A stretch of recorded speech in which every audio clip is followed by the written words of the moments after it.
Good evening, Silas and Ada. It is Tia Robyn bringing you a new story tonight. We have Doctor Who, Prisoner of the Daleks, written by Trevor Baxendale. Prologue. It was a forgotten world. On the very edge of explored space, the planet resembled little more than a speck of dirt floating between the stars. From the surface of this world, the nearest sun was visible only as a distant blue glow on the horizon. The planet existed in perpetual dusk. It had once been inhabited by men intent on pushing back the dark boundaries of the universe. The planet had been a useful staging post between the old worlds and the distant, uncharted stars beyond. The debris of men, impatient to be gone, littered the dusty surface. Empty, prefabricated buildings, corroded machinery, plastic components brittle with neglect. The computers lay dormant, their purpose lost in shadowy, offline sleep. But even a remote and unremembered place can become important, if only to those who visit. There was no wind to trouble the dust that had settled over the ages, but at a secluded point in the middle of the abandoned central structure, a breeze appeared from nowhere. Scrubby little weeds, struggling through the cracks in the paving stones, shivered and withdrew. A sudden, wild noise reverberated from the walls of the surrounding buildings, reaching a crescendo of wheezing and groaning as a tall blue box surged into existence from nowhere. The TARDIS doors sprang open, and the doctor leapt out, thoroughly annoyed. "All right, that's it," he yelled. "I've had enough. What's got into you?" The TARDIS made no reply. The doctor shoved his hands into his pockets and thrust out his bottom lip. "You've been acting all funny since we left Earth. What's the matter? Bit of grit in the old dimensional stabilizers? Broken sprocket on the relative time filter?" Still no reply. The doctor sighed. "You're costing me a fortune in repairs, you are. How can I be expected to run a classic TARDIS if it keeps jumping time tracks every time it lands?" Gradually, the doctor seemed to become aware of his surroundings, as if the silence had politely and impossibly cleared its throat. He turned on his heel. The canvas trainers were already covered in dust. He let his gaze wander around the empty buildings and crumbling machinery, and then sniffed. "So where are we?" he wondered out loud. "And is there really any point in talking to myself?" He shot a black look at the TARDIS, and then closed and locked the door. "You can't even bring me anywhere interesting anymore," he grumbled.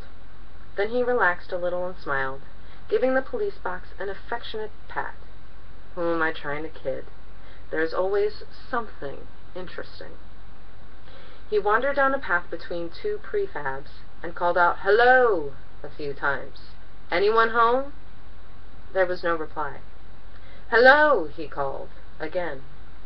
His voice came back to him in a mocking echo. Above him, beyond a thin gray mist, was nothing but deep space and a distant neutron star. "Brr," he said, wishing he had stopped to collect his coat before leaving the TARDIS. He trudged on until he found a steel podium, pitted with corrosion, supporting an old, scratched monitor screen. He pressed a few buttons on the keyboard, but nothing happened. He tried to give it a whack with the flat of his hand, but it still wouldn't respond.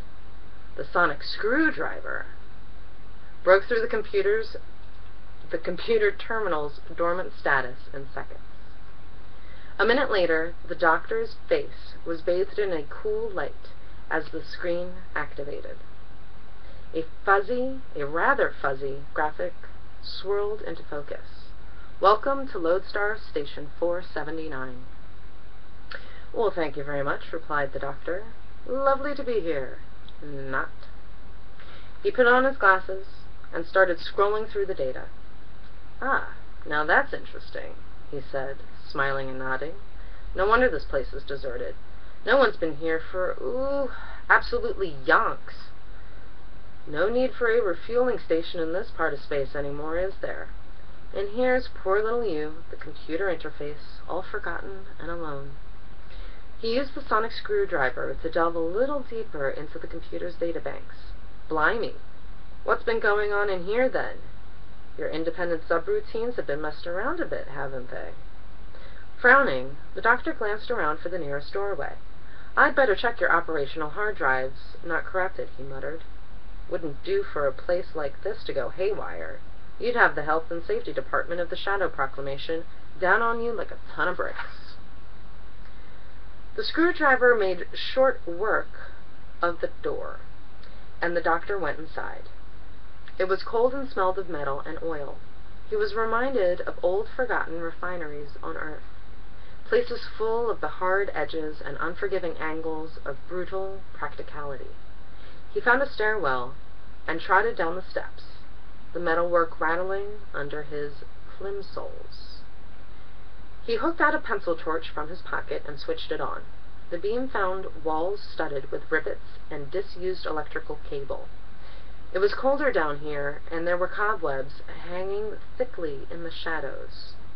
The doctor brushed some aside, surprising a number of the arachnid life forms that immediately ran for cover, their spindly legs skittering across the ceiling.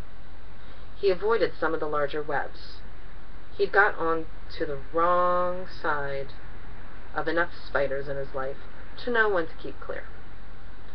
Further down, he reached a bar corridor with concrete floor covered in debris and grime. His torchlight roved the area until it found a sign saying, "Computer Data Core, no unauthorized access." The access door was locked, but it didn't take long to pick it. The sonic screwdriver proved to be all the authorization he needed. "That's odd," the doctor said aloud. His voice sounded flat in the confined space beyond. There didn't appear to be any computer terminals in here, and certainly no sign of a data core. Something lying on the floor caught his attention.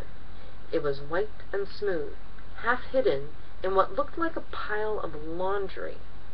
The torchlight gleamed on bone, and in that instant the doctor recognized the shape was a human body curled up against the opposite wall. It was a complete skeleton held together by the last remains of dried skin. It was wearing the remains of a one-piece overall, the decaying fabric tucked into cracked plastic boots. The doctor knelt down and inspected the body, but there was no way of identifying it. "What were you doing here, then?" he wondered grimly. "Same as me, probably. Sticking your nose in where it doesn't belong." The door shut behind him with a loud clang. The doctor jumped up and tried to open it, but it was locked. He tried the sonic screwdriver again, but it was no use. "Deadlock, sealed, and rusted," he muttered ruefully. "It's just not my lucky day, is it?"